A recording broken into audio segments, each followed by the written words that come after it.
Welcome back to the Well-Read Monocle, where we examine the fascinating, the profound, and the beautifully strange corners of literature.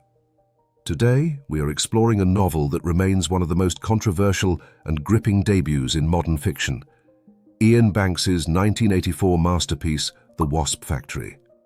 This is a story of deep psychological complexity, isolation, and dark family secrets.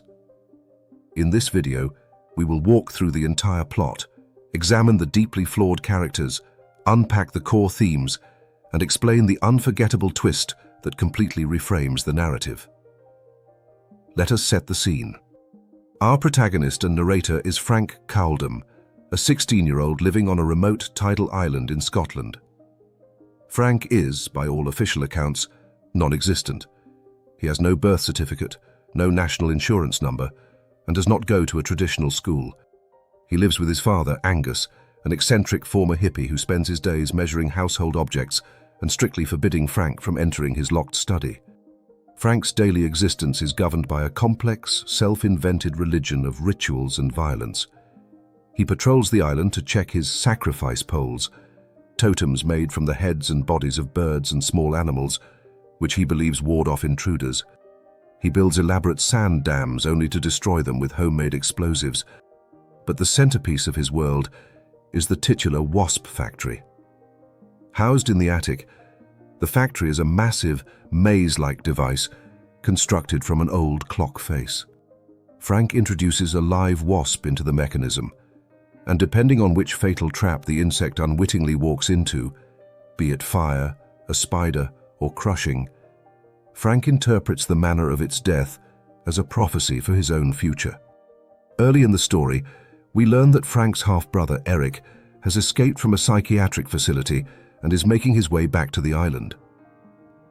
Eric was once a brilliant and sensitive boy, but he was driven completely mad by a deeply traumatic incident he witnessed while volunteering at a hospital.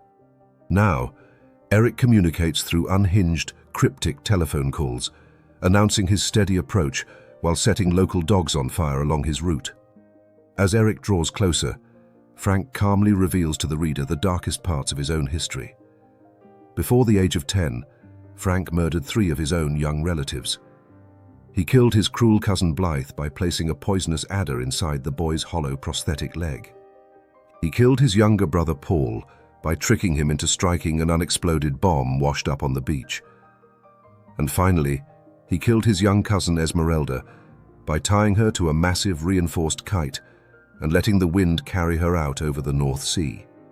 To Frank, these were not acts of pure malice, but cold, calculated reassertions of his own power. He casually remarks that it was just a stage he was going through.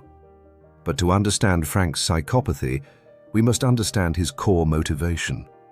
Frank believes that when he was 3 years old, the family bulldog, Old Saul, attacked him and violently bit off his genitals. Growing up as a self-described eunuch, Frank felt entirely cut off from the traditional male path. He developed an intense misogyny, viewing women as weak, whilst simultaneously feeling a desperate need to prove his own masculinity.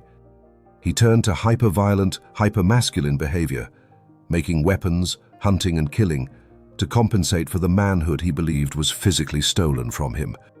This brings us to the climax of the novel. Eric finally arrives at the island, bringing chaos and fire with him. But the true resolution of the story does not belong to Eric. It belongs to Frank and the locked study.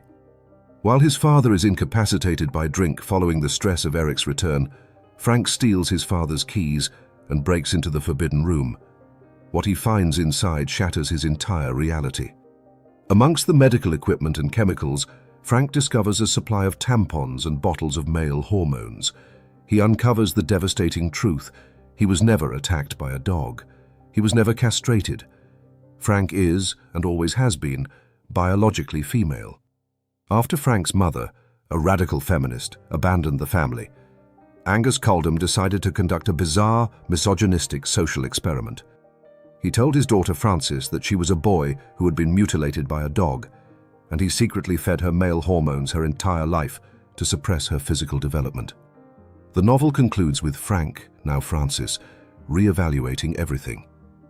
Her entire identity, her extreme violence, her hatred of women, and the 3 murders she committed were all born from a profound lie.